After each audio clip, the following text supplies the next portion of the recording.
Como o Senhor me livrou do espírito religioso e do fanatismo.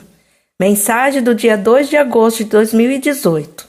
O Senhor te abençoe, minha maravilhosa família do YouTube.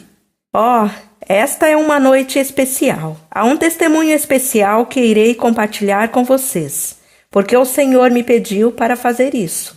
Hoje é 8 de junho de 2015 e o Senhor me pediu para compartilhar o caminho que Ele nos conduziu até Ele. Em outras palavras, quais experiências estão por trás das coisas que estamos ensinando e como Ele escreve diretamente com linhas tortas.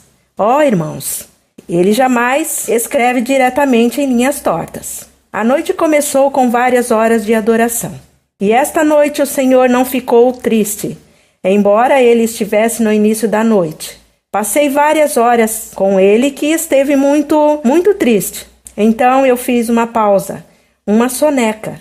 E quando voltei em minha visão, Ele estava vestido com seu traje de casamento e eu tinha orquídeas no meu cabelo. Isso foi tão doce. Eu amo orquídeas. Elas são lindas. E Ele estava me segurando e vestido com um traje branco e formal de casamento. E eu estava usando um vestido branco.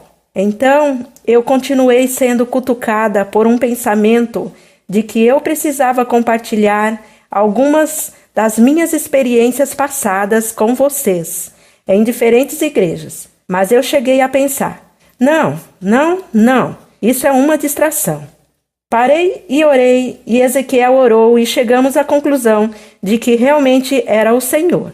Eu acho que vai resolver algumas questões que alguns possam ter, especialmente desde que postamos o devocional da Divina Misericórdia.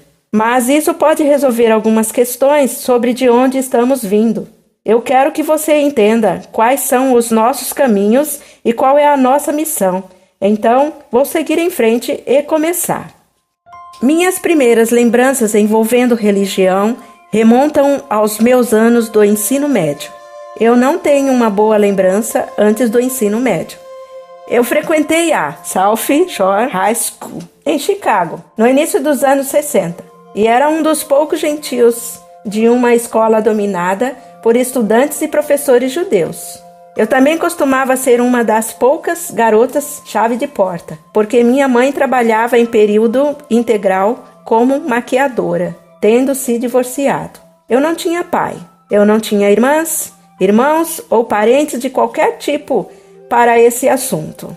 Eu chegava da escola e me permitia entrar, e meio que me virar sozinha, às vezes até tarde da noite, quando ela tinha que trabalhar ou sair com os amigos. Bem, parecia que todos na escola estavam bem de vida.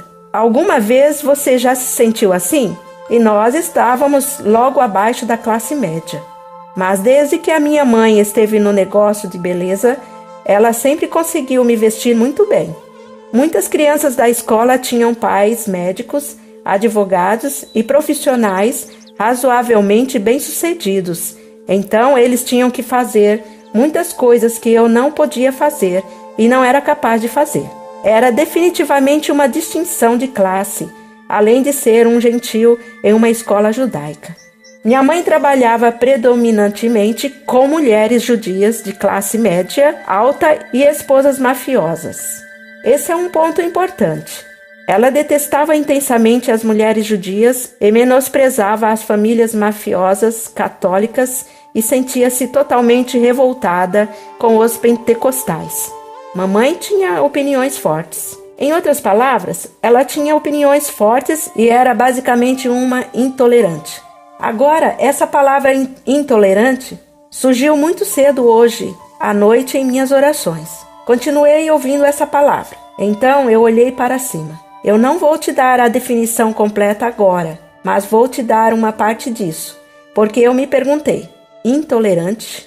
Eu sempre penso no Sul, no Ku Klux Klan e coisas assim. Mas não.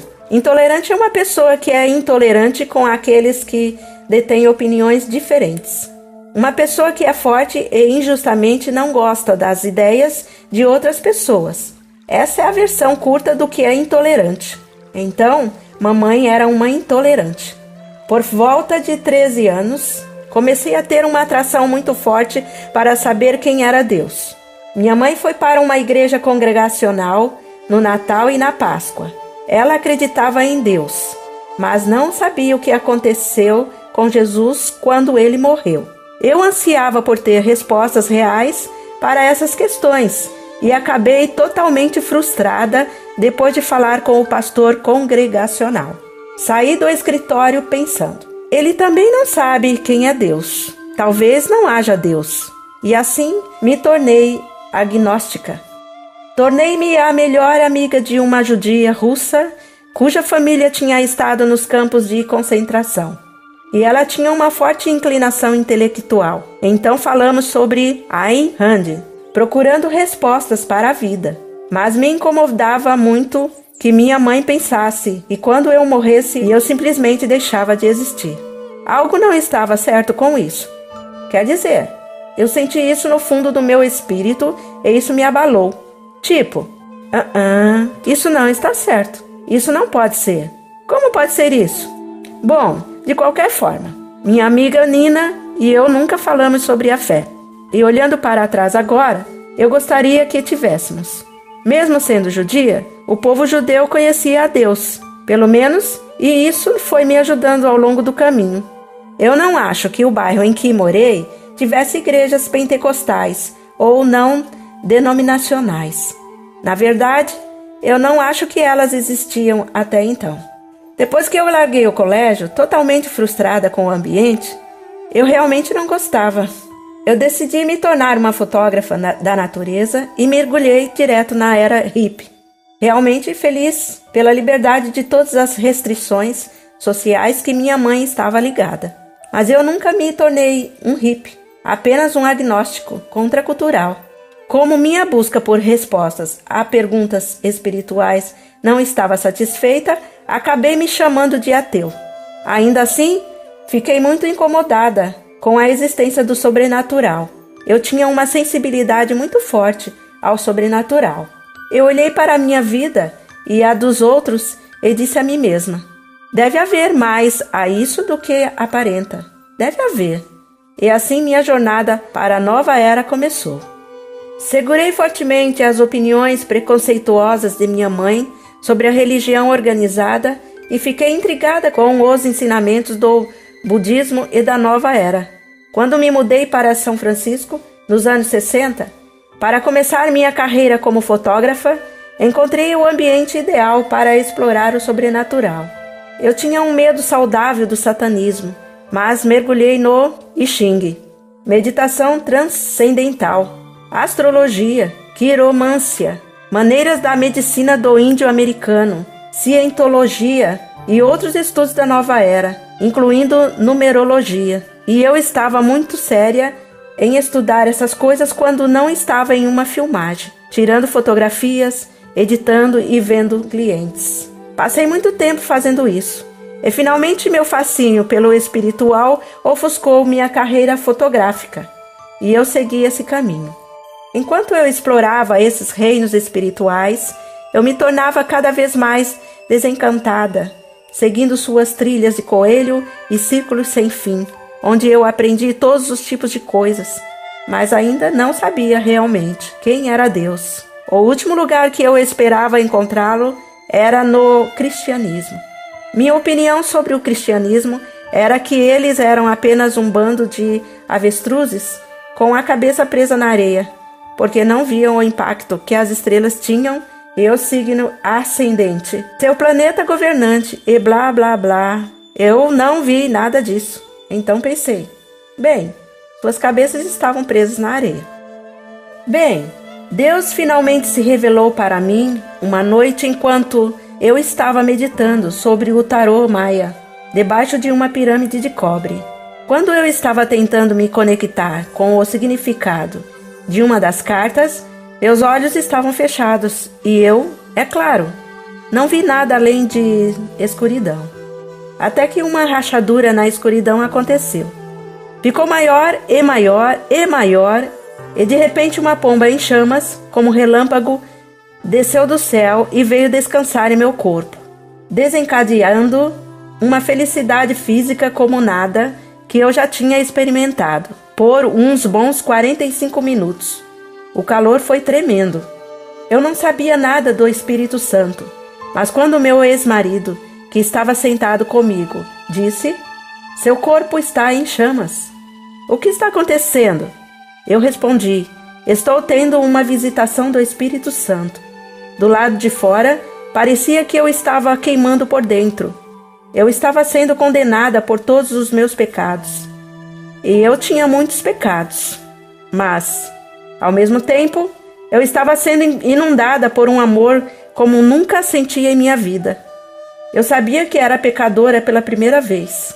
Você sabe, na nova era, ser um pecador não existe. Eu sabia que estava amada e perdoada. Eu soube, de repente, quem era Deus e sua natureza. E ele não era nada parecido com a escuridão que eu estava entrando. Você vê, eu estava tão orgulhosa e tão intolerante que não pude reconhecer Deus no cristianismo. Minhas opiniões eram tão avassaladoras e baseadas na falsidade. Então o Senhor fez para mim o que Ele está fazendo com muitos muçulmanos hoje. Ele me dominou. Através dessa experiência, eu simplesmente sabia que devia conformar minha vida aos padrões da Bíblia. Você sabe, eu estive estudando todos esses outros mestres e professores por anos. Eles tinham muitas coisas bonitas para dizer, mas naquele momento eu estava tão iluminada quando a fonte de toda a verdade, que todas essas coisas desapareceram no fundo e percebi que a Bíblia era a única coisa que eu precisava estudar. A iluminação naquele momento foi tremenda. Apenas a diferença entre a meia-noite e o meio-dia, espiritualmente e mentalmente falando. Esse foi o começo da minha jornada cristã. Eu me livrei de toda a minha parafernália. Comprei uma Bíblia e comecei a estudá-la. O Senhor começou a falar comigo através das Escrituras. Os 3 que Ele me deu em minha conversão foram Moisés e a sarça ardente, e como Ele falou a Moisés, fora da sarça ardente. E isso realmente descreveu minha experiência de salvação. A segunda foi Esther, a intercessora, e como ela intercedeu por seu povo. E havia outras coisas sobre Moisés que surgiram, trazendo-as para a terra prometida. E o chamado de Jeremias foi muito forte, e nunca esquecerei aquelas 3 escrituras que o Senhor me deu. Elas são realmente a base da minha caminhada, até hoje. Em um ponto, eu fui libertada de 70 demônios, diferentes do meu estilo de vida ilícito de antes. Eu encontrei uma igreja não denominacional, fui batizada na água, uma daquelas grandes banheiras de imersão, e recebi o batismo do Espírito Santo com a evidência de falar em línguas logo depois disso. E entrei para um grupo de oração intercessora de mulheres, onde a oração e as línguas eram extremamente importantes. Nós vimos muitos milagres. E foi aí que comecei a ter visões do Senhor também, de vê-lo. Foi quando eu estava falando em línguas e adorando-o em línguas. Comecei a vê-lo e ele falou comigo. Bem, enfim, eu pensei que havia chegado em casa, porque eu estive nessa longa jornada através das religiões orientais, esotéricas e ocultas. E pensei, é isso, estou em casa agora. Mas o que eu estava aprendendo sobre Jesus, às vezes era muito diferente daquele assim chamado estilo de vida dito cristão. Me incomodou que Jesus fosse manso e gentil e que os pregadores fossem fortes e poderosos. Me incomodou que eu fosse vaidosa e orgulhosa e não vi isso sendo tratado na igreja. No final, acho que estivemos lá por 3 anos. Eu não sou uma pessoa para pular por aí. Eu gosto de resolver com alguma coisa e no final, nós deixamos a igreja por causa de um escândalo sério.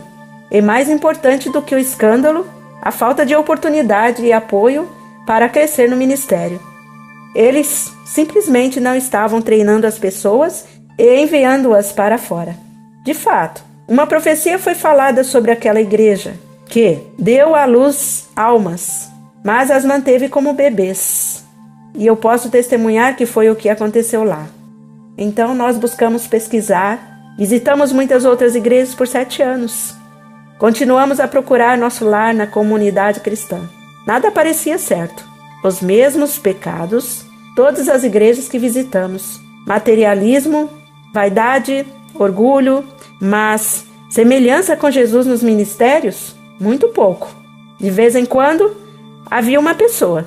Mas no que diz respeito à igreja, foi muito difícil encontrar uma igreja estruturada que se assemelhasse ao ministério dos primeiros apóstolos e do Senhor.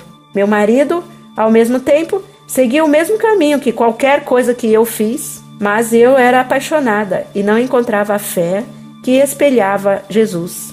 Eu estava profundamente perturbada e frustrada. Eventualmente, o marido me deixou ir com nossos 4 filhos, porque eu estava comprometida com um estilo de vida muito diferente no final de todas as minhas pesquisas. Ele realmente queria o mundo e estar envolvido em coisas do mundo, e eu não poderia fazer isso. Eu simplesmente não conseguia. Por volta dessa época, John Michael Talbot se tornou um músico cristão popular. Ele é católico, um católico franciscano, e quando eu ouvi sua música, foi profundamente uma chamada profunda. Então comecei a pesquisar a Igreja Católica e a Ordem Franciscana. O que eu encontrei me chocou. A primeira coisa que descobri foi que eu era uma fanática religiosa. Assim como minha mãe, eu tinha fortes opiniões baseadas em boatos e coisas de outras pessoas ou maus exemplos de pessoas que viviam na fé católica. Eu descobri que quase tudo que eu tinha ouvido falar sobre a grande prostituta e como eles praticavam sua religião era uma mentira e totalmente infundada na realidade. Quero dizer, isso me surpreendeu quando fui ao primeiro culto e foi tudo escritura. Era uma escritura muito bonita e eu saí sentindo como eu não entendi. Descobri que as pessoas mais ignorantes de sua própria fé eram ex-católicos. E eu pensei, o que há nisso? Isso realmente me deixou perplexa. Até que percebi que os Illuminati, os maçons e os outros comunistas tinham se infiltrado na igreja desde os anos 50 para destruir a fé que começou com os apóstolos em Jerusalém. As pessoas simplesmente não estavam sendo ensinadas a fé real. Eles estavam sendo ensinados a algum tipo de formalismo sem a intimidade com o Senhor. Pelo menos, não na igreja geral. Mas descobrimos isso quando nos aprofundamos. Havia um grupo carismático, católico e um movimento na igreja que, acredite ou não, há milhões no mundo dessas pessoas. Isso estava muito em chamas na igreja. Nós não descobrimos isso imediatamente. Olhando para trás, estive pessoalmente convencida de que toda a confusão com Roma e Constantino em 300 depois de Cristo era o plano dos demônios. Ele estava pensando, não pode matá-los, opondo-se a eles ou martirizando-os. Eles continuam se multiplicando. Vamos nos infiltrar, preencha-os com regras, regulamentos e modos corteses, dinheiro e influência e transforme-o numa máquina política e destrua-o de dentro para fora. Bem, isso funcionou e agora a instituição é de fato a prostituta. Mas e as raízes? E quanto a Jerusalém, os apóstolos, os eremitas e os padres do deserto? E foi o que descobri, que ainda havia uma linhagem muito pura de cristianismo na igreja, em mosteiros. Não entrarei em variações doutrinárias, mas testificarei que o Espírito Santo está em ação, escondido em pequenas comunidades cristãs muito simples. Não necessariamente mosteiros gigantescos, mas em pequenos enclaves e comunidades que vivem o mesmo tipo de vida que os primeiros apóstolos viviam no livro de Atos. Por volta dessa época, 5 anos depois de meu marido me abandonar, o Senhor trouxe Ezequiel à minha vida e, através de sérias orações e jejuns, o Senhor nos disse que seríamos um sinal da unidade do corpo de Cristo. Que iríamos para os católicos, ortodoxos russos, ortodoxos gregos, antioquianos sírios, pentecostais, carismáticos, igrejas de Deus em Cristo e as chamadas igrejas não denominacionais. E encontraríamos o Espírito Santo em ação em todos eles e traria união, enfatizando o amor de Jesus e a fé dos apóstolos trabalhando em todos eles. Nas igrejas litúrgicas, especialmente na ortodoxa russa, os anjos seriam vistos e ouvidos durante a adoração.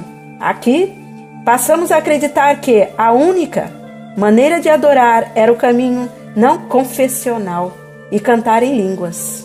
Mas nós fomos tirados de nós mesmos em alegria estática e até mesmo o Senhor ministrando anjos nessas diferentes igrejas com um culto que era tão estranho para nós e que os evangélicos tinham condenado como mal.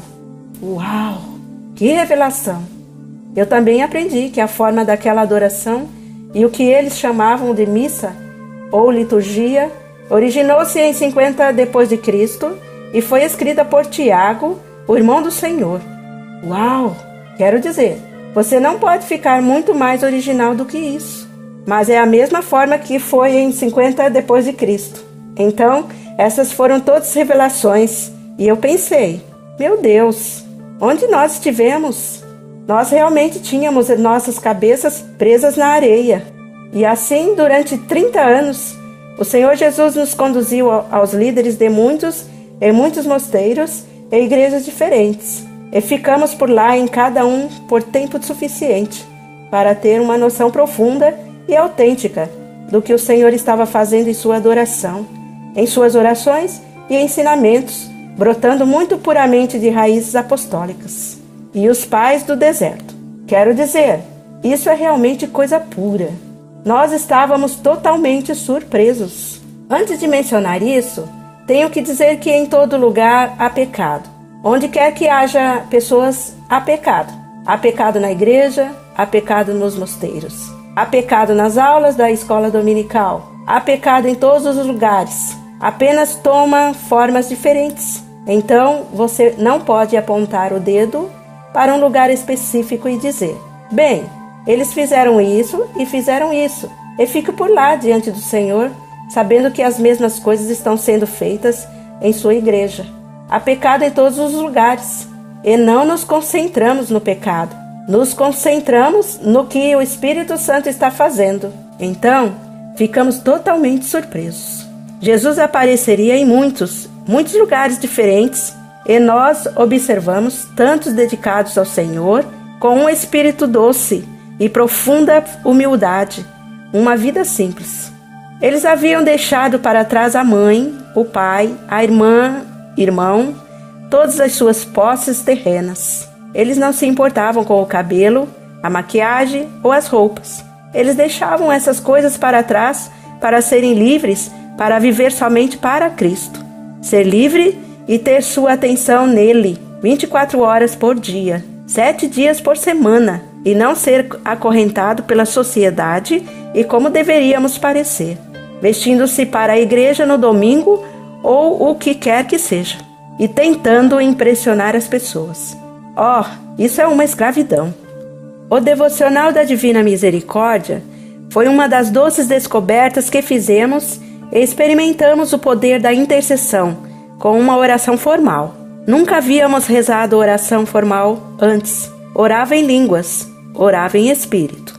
E aqui estávamos nós, com uma oração formal. Um canto, realmente. E o poder da intercessão. Uau! A sensação que tivemos quando terminamos com isso foi uma paz tão profunda, como se algo realmente importante tivesse sido realizado. E é interessante, porque envolve todo o sentido quando você reza o devocional da Divina Misericórdia. Eles normalmente fazem isso em contas. E o sentido físico está envolvido, o vocal, a voz está envolvida, os ouvidos estão envolvidos e a meditação está envolvida, porque estamos meditando sobre a paixão de Cristo. Então, é uma oração completamente envolvente. Para algumas pessoas, não é uma oração muito confortável, porque elas ficam entediadas. Mas para outras é muito rica. Como eu disse antes, nós só estávamos orando em línguas ou em grupos caseiros formados livremente. onde cada um compartilhava orações e assim por diante. Nos grupos carismáticos católicos, você sabe, nós estávamos cantando e orando em línguas. Mas a paz e a alegria que sentimos naquela oração que foi entoada, a Divina Misericórdia. Era algo totalmente estranho. Era totalmente estranho para nós e nos pegou desprevenidos. É como, uau, de onde veio isso? Você pode realmente sentir o Espírito Santo nisso. E isso pareceu tão diferente.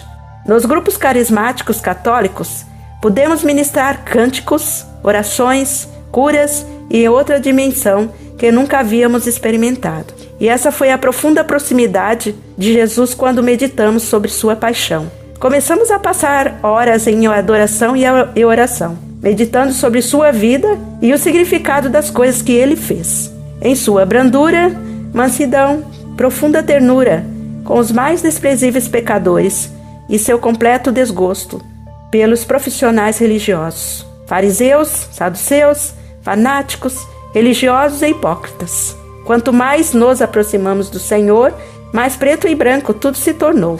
Nós poderíamos realmente ver porque ele foi perseguido como ele era, e que nós também teríamos esse tipo de perseguição. Nós começamos a reconhecer esses personagens em todas as igrejas que visitamos. Espíritos religiosos que apagaram o Espírito de Deus. Intolerantes que tinham opiniões fortes baseadas em erros e falta de experiência pessoal e pesquisa. Descobrimos que também éramos intolerantes, que tínhamos todo tipo de ideias detestáveis que afastavam as pessoas de Jesus, em vez de atraí-las com ternura para o seio. Foi quando resolvemos que não permitiríamos mais essas características em nosso ministério. O Senhor nos levou a uma odisseia em diferentes culturas e nos revelou que eles sinceramente adoravam a Deus em espírito e em verdade. Queríamos viver na terra como eles fazem no céu, sem fanatismo e divisões, apenas amando e adorando Jesus de coração, como sua noiva, no espírito e na verdade. Então, isso é tudo para dizer. Se você sentir diferentes formas de cristianismo em nossos ensinamentos, você entenderá o porquê. Nós fomos onde quer que fôssemos guiados pelo Espírito Santo, e o que ele tivesse semeado naquelas igrejas que fosse consistente com as suas escrituras. Nós abraçávamos e fazíamos o nosso próprio, porque acreditamos com todo o coração ser esta a verdadeira atmosfera do céu. Nós não somos moradores de igreja, somos moradores do coração, habitando no coração de Jesus. Um coração que abraça todas as expressões de amor e adoração de suas criaturas, sejam elas protestantes russos, gregos, negros, brancos, anglo-saxões, santos rolos ou católicos, o que for. Se eles o amam no espírito e na verdade, ele se regozija em sua adoração e o recebe para si com tremenda alegria. Em conclusão, gostaria de pedir à nossa família, por favor, a família do YouTube, não traga críticas de outras crenças cristãs ao nosso canal. Isso realmente é mais apropriado para canais apologéticos e teológicos do que para os moradores do coração, para pessoas que estão tão envolvidas com o amor do Senhor que não percebem a diferença e as ideias e opiniões. Eu senti o Senhor esta noite me convencendo de fanatismo religioso em meu passado, e até a tentação de julgar o que eu não entendo no presente. Então, como eu havia dito, eu tenho uma definição mais longa para o fanatismo. Primeiro, uma pessoa que é intolerante em relação àqueles que possuem opiniões diferentes. Segundo, uma pessoa que é forte e injustamente não gosta de ideias de outras pessoas. Terceiro, uma pessoa totalmente intolerante a qualquer crença ou opinião divergente. Quarto, século XVI, um hipócrita religioso supersticioso, alguém que dependia de superstição e ideias e religião e eles eram hipócritas. Quinto, pessoa hipócrita religioso. Eu já vi esse comportamento em mim mesma, em minha mãe e em todas as igrejas em que já pus os pés. Isso só assume diferentes formas que parecem menos aparentes. O fanatismo e o espírito religioso são coisas muito sutis. Parece tudo estritamente limpo e justo por fora, mas na verdade ele separa, divide e promove o orgulho e a justiça própria e extingue o Espírito Santo de Deus. Dificilmente se pode viver esse tipo de vida e ainda esperar ser tomado no arrebatamento. O arrebatamento é para aqueles que estão prontos para o céu.